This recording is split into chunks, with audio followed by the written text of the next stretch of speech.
I mean, in September of 24, I was contacted by a tutor in Cavan who within about 2 days' notice was told her classes weren't going ahead for the remainder of that year.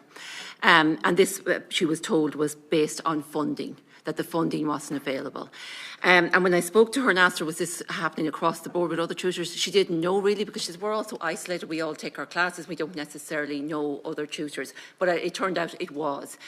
When this brought up with the Minister, I asked him why this was happening. He said it's a matter for Cavan Monaghan ETB.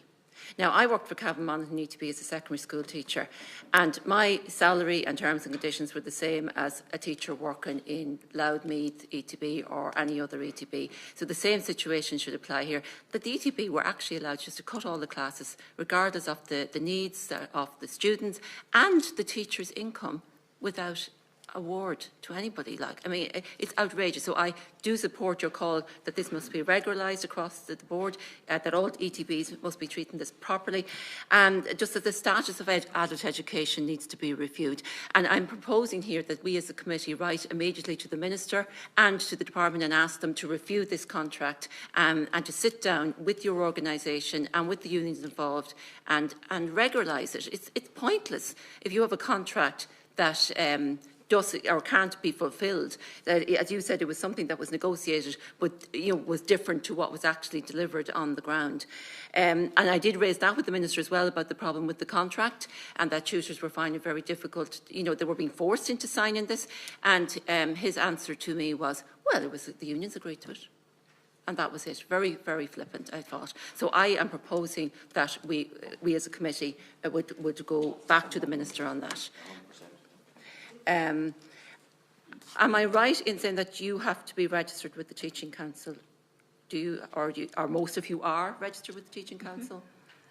May I answer? Yeah. Thank you, Senator. The short answer to your question is, as they'd say in German, jein. Yes and no. In other words, they've changed the goalpost.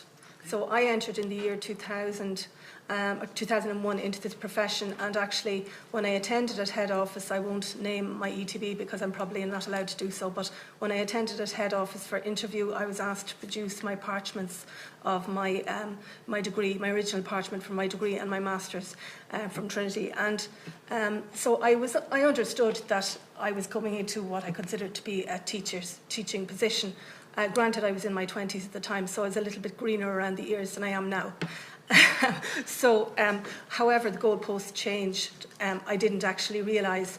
Subsequently, sorry to answer your question, Senator Tully, I was also asked in the noughties to register with the Teaching Council, which I did.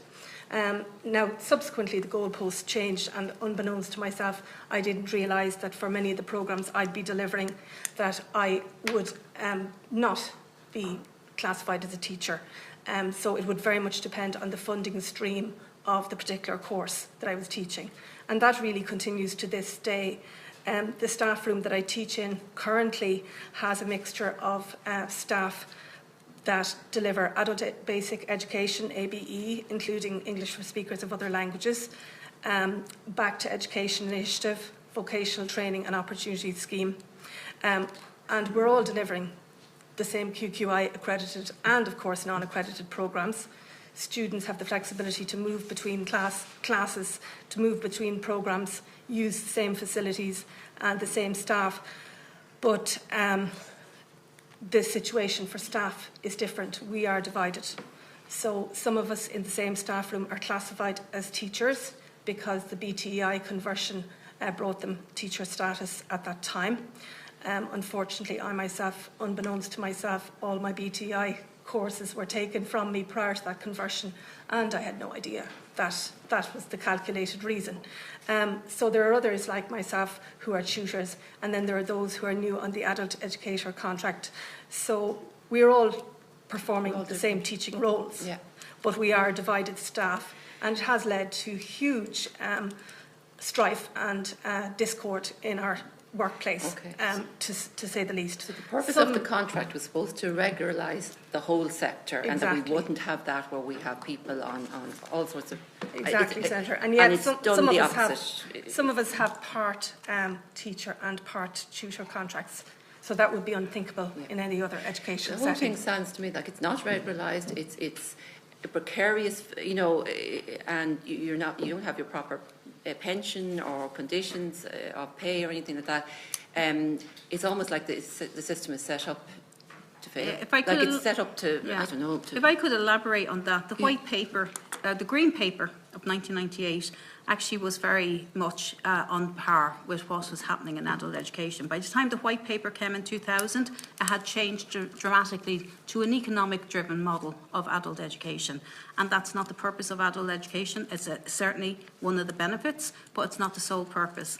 But in our adult education, you'll see contracts or job offers going out there asking for teacher counsel and previous experience of teaching, but you're not classed as a teacher. But yet, of a survey of 283 of our members, the minimum level that they had was level 7. In actual fact, of all of them, 94% of our members who responded to that survey are all level 7 to level 9, some of them holding doctorates, and our class is non-teaching.